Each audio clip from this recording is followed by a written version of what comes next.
Hello and welcome to Southeast Asia. This video is actually an idea I had based on a comment from Nostradamus McTavish. So thanks for the idea, even maybe it wasn't exactly what you intended with your comment. It's to do a short video where I would recap the last in-game week, as the week is where the big thing happens and you get the command points and all of those other things. Let me know in the comments what you think of the idea, and if you have any suggestions, I'd love to hear them. If you don't like me to do this, that's great as well. So just let me know and we'll see. Anyway, for the recap, we are at the dawn of day 6, and strategically speaking, I am quite happy. We have thwarted 2 Singapore invasions here and still have no Japanese troops at Singapore. We have kept all the bases that we had at the start, and at most of them we are winning. The one exception being here, but I never really intended to spend too much effort on keeping this base, so that's okay. The only reason why I keep this is because it has float plates. If we had extra troops, yes, then I would shove it there, but we don't. We importantly lost no ships. In fact, we suffered only some trivial damage to some of our destroyers. We've already got some fuel to Denpasar, and we will get more supplies to Java shortly. All of this happened for a loss of 33 planes, which is not a small loss, but with the exception of Singapore, we still have quite a few planes to send around and play with.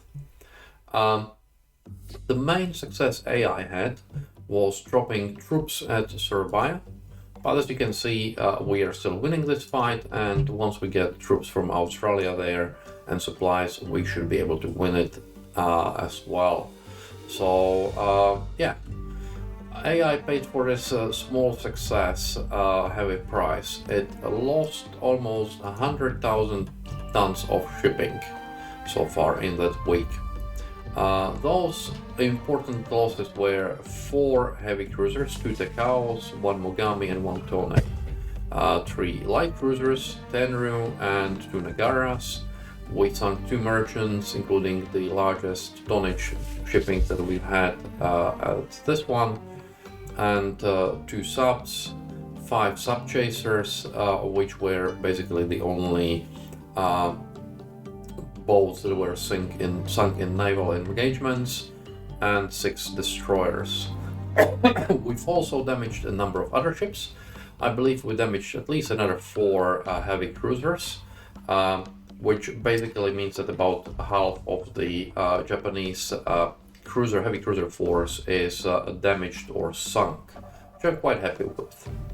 To do that damage, subs were the heavy lifters, with Truant scoring 1 damaged and 1 sunk, and Strasty sinking another one before it sort of was sent here to patrol around Singapore. Torpedo planes were also very important. Singapore Wildebeest sunk 1 heavy cruiser and damaged 2. This place here, Fokkers, have damaged heavily 1 heavy cruiser, and that was the one that got in the end sunk somewhere here by Martins with high-level bombing. The light cruisers and destroyers were mostly dealt with by bombing, skip bombing, and strafing, where our Hurricanes excelled. Although I will have to say that it was the Singapore Buffaloes, that sunk the 2nd merchant with strafing and saved Singapore from an invasion there.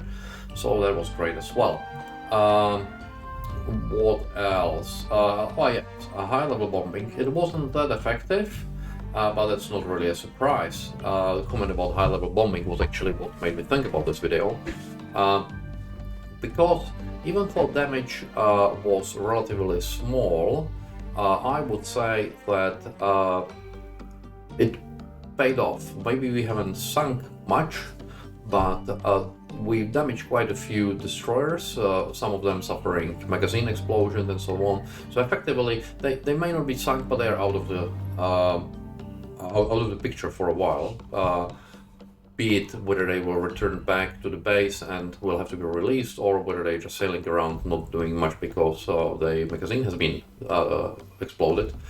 In fact, when Truant engaged this heavy cruiser here, the only reason why it survived in the end was because the other destroyer, the other kamikaze that was there, was crippled. Because the one that wasn't crippled ran out of the depth charges, and Truant was dead in the water, couldn't do anything. So that was the only reason why we still have Truant, and why it's not somewhere at the bottom as well. So I'm quite happy with that, and I would say that the luck was with us so far. So let's see how it goes next week.